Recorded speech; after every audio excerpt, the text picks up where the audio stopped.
Welcome guys. CS407 lecture number 2 में module number 5 को continue करेंगे हम। पहले वाले लेक्चर में हमने 4 मॉड्यूल्स तक पढ़ा था। अब लेक्चर नंबर 2 स्टार्ट करेंगे हम मॉड्यूल नंबर 5 से, which is rules of communication. ठीक है, कम्युनिकेशन के रूल्स ऑफ कम्युनिकेशन को पढ़ने के लिए obviously we have to know that what is communication. Communication क्या होती है? Communication begins with a message और information that must be sent from one sender to a destination और रिसीवर। ठीक है, कम्युनिकेशन के लिए लाजमी है कि आपके पास एक पीस ऑफ इंफॉर्मेशन हो, या यूँ कह सकते हैं कि एक पीस ऑफ इंफॉर्मेशन या मैसेज को जब एक सेंडर से किसी एक डेस्टिनेशन तक पहुंचाया जाए या भेजा जाए तो उसको कहते हैं हम कि कम्युनिकेशन अकर हुई है। ठीक है, जब मैं बात करती हूँ तो कोई सुनने वाला होता है, या बात करने के लिए ऑब्वियसली एक इंसान बोलने वाला होना चाहिए और एक सुनने वाला होना चाहिए, तभी कम्युनिकेशन हो सकती है। ठीक है, इन सेम वे कंप्यूटर में एक सोर्स होना चाहिए और एक डेस्टिनेशन होना चाहिए। जब वो मैसेज सेंड करते हैं तो उसको कहते हैं कम्युनिकेशन। उसके बाद प्रोटोकॉल्स हैं। अब प्रोटोकॉल्स क्या होते हैं? अब वही कम्युनिकेशन जो हमने पढ़ी, protocols are the rules that govern communication. ऐसे रूल्स जो कम्युनिकेशन को गवर्न करते हैं उनको हम प्रोटोकॉल कहते हैं। देन दूसरा कॉन्सेप्ट है प्रोटोकॉल सूट। अच्छा, प्रोटोकॉल क्या होते हैं और प्रोटोकॉल सूट्स क्या होते हैं? प्रोटोकॉल हमने पढ़ लिया कि क्या होता है। अब protocol suit is a group of inter related protocols, example TCP IP. अब इंटर रिलेटेड, एक दूसरे से रिलेटेड जो प्रोटोकॉल्स होंगे ना, उनको एक ग्रुप में रखा जाता है तो उसको प्रोटोकॉल सूट्स कहा जाता है। TCP IP protocol will study through out the course के क्या होता है। और उसके बाद है प्रोटोकॉल्स इन ह्यूमन कम्युनिकेशन। अब ह्यूमन कम्युनिकेशन जो हम करते हैं, नॉर्मल इंसान एक दूसरे से बात करते हैं, तो उनमें भी कुछ प्रोटोकॉल्स होते हैं, like sender and receiver, language and grammar, speed, time of delivery, confirmation of acknowledgement etcetera. ठीक है, अब लाजमी है एक बोलने वाला होगा, दूसरा सुनने वाला होगा, तभी कम्युनिकेशन हो सकेगी। So this is a protocol. और एक लैंग्वेज होगी और एक स्पेसिफिक ग्रामर होगी जिसमें हम बात करेंगे, ओके, हमें टाइम दिया जाएगा कि कितने टाइम जो है वो आपने कोई जो है वो बात करनी है। और कंफर्मेशन ऑफ एक्नॉलेजमेंट, ये सारी चीज़ें होनी चाहिए या होती हैं, ज़रूरी होती है कम्युनिकेशन के लिए। ठीक है, तो ये रूल्स हम कह सकते हैं कम्युनिकेशंस के होते हैं। उसके बाद है कॉमन कंप्यूटर प्रोटोकॉल्स। अब हमने रियल एनालॉजी से तो पढ़ लिया कि ह्यूमन लाइफ में कम्युनिकेशन के प्रोटोकॉल्स क्या होते हैं। इसी तरीके से कंप्यूटर में भी कुछ प्रोटोकॉल्स होते हैं जो कि including encoding, formatting, encapsulation, size, time etcetera. ठीक है, इनकोडिंग होती है मैसेज की, फॉर्मेटिंग होती है और उनकी इनकैप्सुलेशन होती है, साइज डिसाइड किया जाता है कितनी साइज का होगा और कितने स्पेसिफिक टाइम में मैसेज को डिलीवर होना है। So these are all the protocols in the computer communication. ठीक है, उसके बाद एक सर ने एक डायग्राम के थ्रू समझाया था कि मैसेज इनकोडिंग, फॉर्मेटिंग। ठीक है, फॉर्मेट एक मैसेज इनकोडिंग का। ठीक है, मैसेज इनकोड कैसे होता है, तो यहाँ पे मैंने लिखा हुआ है मैसेज सोर्स। ठीक है, और message destination. Obviously message send करने के लिए एक सोर्स होता है और दूसरी डेस्टिनेशन होती है, तो बीच में एक ट्रांसमिशन मीडियम होती है जिसके थ्रू मैसेज सेंड होता है।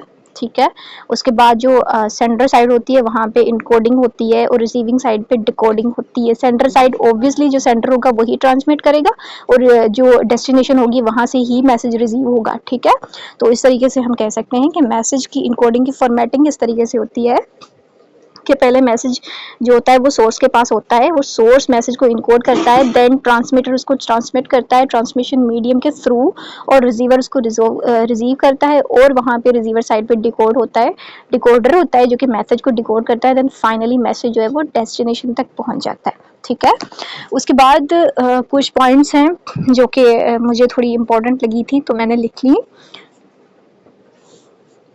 When machines communicate, they broke messages into smaller size of the sentences called packets or chunks. ठीक है, इस तरीके से सवाल आ सकता है आपके एमसीक्यूज में कि मैसेज के स्मॉल सेंटेंसेस में जब मशीन्स मैसेज को तोड़ती है तो उनको क्या कहते हैं? उनको पैकेट्स या चंक्स कहा जाता है। ठीक है, small segments of the messages are called packets or chunks. उसके बाद time matters, when you speak, how you speak, access methods होते हैं determining that when someone is able to send message, उसको एक्सेस मेथड्स कहा जाता है।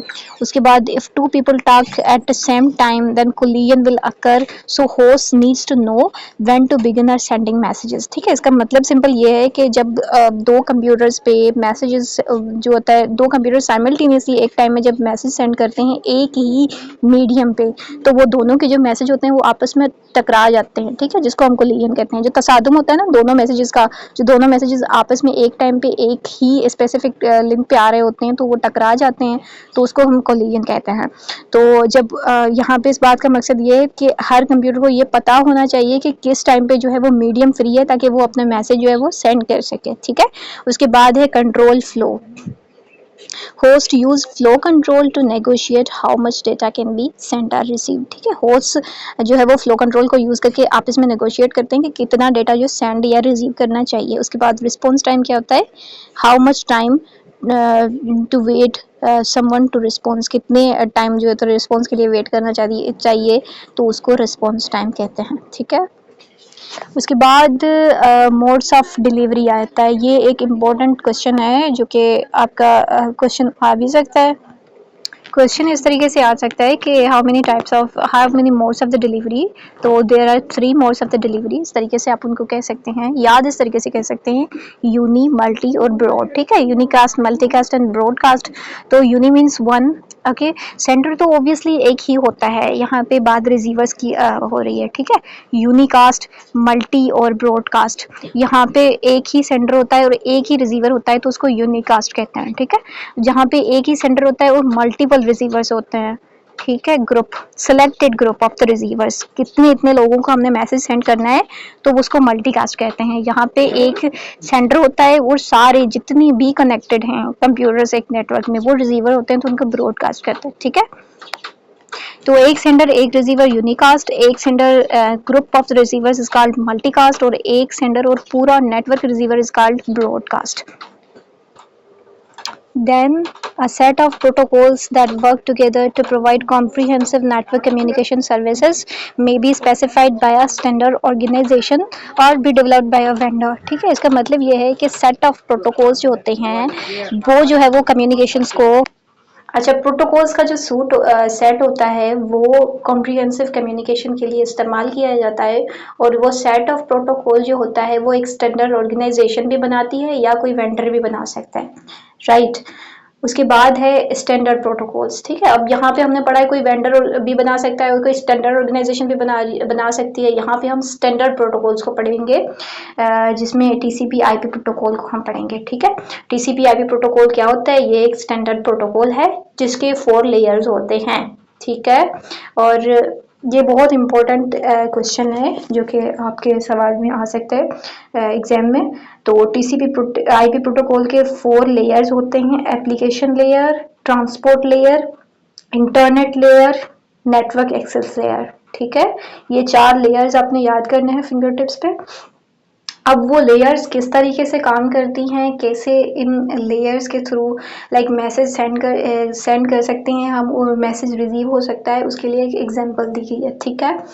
Example है कि you are accessing a web server, you are a client retrieving HTML document, you use different protocols for each layer, ठीक है। अब जब आप मैसेज सेंड कर रहे हैं, कोई भी रिक्वेस्ट सेंड कर रहे हैं सर्वर तक, तो क्लाइंट और सर्वर के बीच में जो भी आप HTML फाइल को रिट्रीव कर रहे हैं, तो उसके लिए आपको लाइक इस तरीके से कह सकते हैं कि कुछ मराहिल से गुजरना पड़ता है आपके मैसेज को। जब वो सोर्स से लेकर डेस्टिनेशन तक पहुंचता है तो उन मराहिल को यहाँ पे इन्होंने लेयर्स का नाम दिया हुआ है, ठीक है।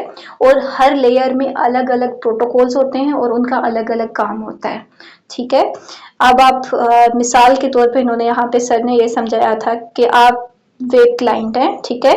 यूजर डेटा है जो हमारे पास आपके HTML पेज है वो अब एप्लीकेशन लेयर पे जाएगा, ठीक है, क्योंकि 4 लेयर्स होते हैं। तो अब वो एप्लीकेशन लेयर पे जाएगा, वहां पे HTTP प्रोटोकॉल होता है, एनकैप्सुलेशन यहाँ पे होगी। उसके बाद वो ट्रांसपोर्ट लेयर पे जाएगा आपका मैसेज, वहां पे TCP प्रोटोकॉल होता है। देन वो नेटवर्क लेयर पे जाएगा आपका मैसेज, वहां पे IP प्रोटोकॉल होता है। देन वहां से वो ईथरनेट, ठीक है, ईथरनेट पे जाएगा। देन फाइनली वो जो है वो वेब सर्वर तक पहुंच जाएगा, ठीक है। तो ये था कि जो TCP IP प्रोटोकॉल सूट है जिसको हम यहाँ पे पढ़ रहे हैं, इसके 4 लेयर्स हैं। और जब हम मैसेज सेंड करते हैं फ्रॉम सोर्स टू डेस्टिनेशन, तो उसको जो है वो कुछ चंद मराहल से गुजरना पड़ता है। इन TCP IP प्रोटोकॉल सूट्स उसको हम 4 लेयर्स में डिवाइड करते हैं, 4 मराहल में डिवाइड करते हैं, और हर लेयर में अलग अलग प्रोटोकॉल्स होते हैं, ठीक है। इसके साथ लेक्चर नंबर 6 यहाँ पे ख़त्म होता है। लेक्चर नंबर 7 यहाँ पे हम स्टार्ट करेंगे और इसमें है स्टैंडर्ड ऑर्गेनाइजेशन। स्टैंडर्ड जो होते हैं वो इंटरनेट के वो जो है वो बनाए जाते हैं। कुछ ऐसी ऑर्गेनाइजेशंस होती हैं, स्टैंडर्ड ऑर्गेनाइजेशंस होती हैं, इंटरनेशनल ऑर्गेनाइजेशंस जो कि रिनाउंड हैं, आपने इनके नाम भी सुने होंगे। तो वो जो है वो स्टैंडर्ड्स बनाती हैं, ठीक है। फॉर ओपन सोर्स स्टैंडर्ड ऐसे होते हैं, लाइक ओपन सोर्स ऐसे स्टैंडर्ड्स जिनको सारे मतलब ऑल ओवर वर्ल्ड वो एक्सेसिबल होते हैं, तो उनको ओपन सोर्स कहते हैं, ठीक है। अब वो स्टैंडर्ड ऑर्गेनाइजेशंस बनाती हैं, उन ऑर्गेनाइजेशंस के नाम हैं ISOC। ये चंद ऑर्गेनाइजेशंस हैं जो कि इनका स्टैंड फॉर भी आ सकता है आपके MCQs में और इनके नाम भी पूछे जा सकते हैं। सो ISOC है, IAB है, IETF है, IEEE है और ISO है, ठीक है। ये कुछ ऐसी स्टैंडर्ड ऑर्गेनाइजेशंस हैं। इसके मैंने इनके स्टैंड फॉर्स लिखे हुए हैं आपके लिए, ताकि वो आप याद कर लें। MCQs में आने के बहुत ज़्यादा चांसेस होते हैं इनके। अलग से मैंने लिख के रखे हुए हैं स्टैंडर्ड ऑर्गेनाइजेशन के स्टैंड फॉर्स। ISOC जो है वो इंटरनेट सोसाइटीज को कहा जाता है, और IAB stands for internet architecture board, IETF stands for internet engineering task force, IEEE stands for institute of electrical and electronical engineering, और ISO stands for international organisation for standards, और इसको हम international standard organisation कहते हैं, ठीक है। अब ये काम कैसे करती हैं इनका, अब हम यहाँ पे थोड़ा सा ओवरव्यू ले लेंगे, ठीक है, किस तरीके से ये काम करती हैं।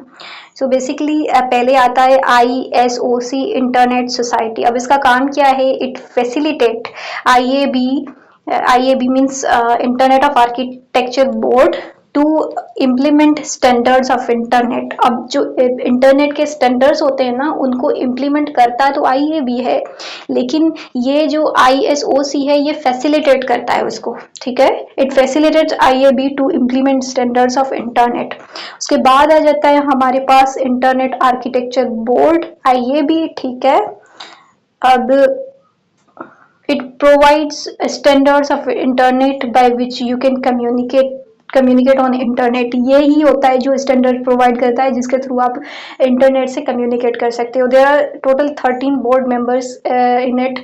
इसके जो होते हैं वो IAB के टोटल 13 बोर्ड मेंबर्स होते हैं, और उसके अंदर मल्टीपल ऑर्गेनाइजेशंस होती हैं। There are multiple organisation in IAB, ठीक है।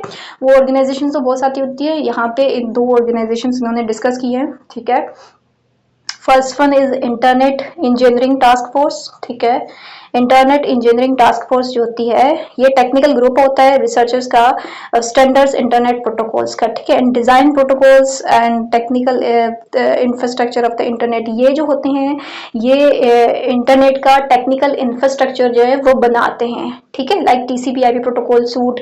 ये वो ग्रुप है जो कि स्टैंडर्ड्स को बनाता भी है, डिजाइन भी करता है प्रोटोकॉल्स को, ठीक है। There are working groups in this, they are technical infrastructure. ये इसका बेसिकली काम जो होता है इंटरनेट इंजीनियरिंग टास्क फोर्स का, वो टेक्निकल इंफ्रास्ट्रक्चर का होता है। उसमें अंदर फर्दर जो वो ग्रुप्स होते हैं उन ग्रुप को कहा जाता है इंटरनेट इंजीनियरिंग स्टीयरिंग ग्रुप्स, ठीक है। IESG internet engineering steering groups, ये भी स्टैंड फॉर आपका आ सकता है। उसमें फिर फर्दर और जो है वो ग्रुप्स होते हैं। अच्छा, दूसरा जो कंपनी या ऑर्गेनाइजेशन जो है, दूसरी ऑर्गेनाइजेशन IAB की है internet research task force which stands for IRTF। Internet research task force जो होती है वो ये रिसर्चर्स होते हैं जो कि इंटरनेट के स्टैंडर्ड्स और प्रोटोकॉल पे रिसर्च करते हैं, और ये डिसाइड करते हैं कि आने वाले 1-2 डिकेड्स में है, ये जो है वो स्टडी आउट करके ये एस्टिमेशन लगाते हैं कि क्या शेप होगी, कहाँ तक इंटरनेट पहुंचेगा, कितनी एडवांसमेंट्स होंगी 1 या 2 कमिंग डिकेड्स में, राइट। इसके फिर मजीद ग्रुप्स होते हैं। उसका एक ग्रुप है internet research steering groups which stands for IRSG, ठीक है। उसके फिर फर्दर सब ग्रुप्स में डिवाइडेड होता है, ठीक है। तो स्टैंडर्ड ऑर्गेनाइजेशन में ISOC भी हमने पढ़ा, IAB भी पढ़ा, और IETF भी पढ़ा है।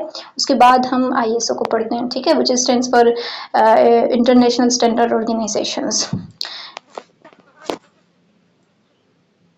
World's largest developer or international standard for all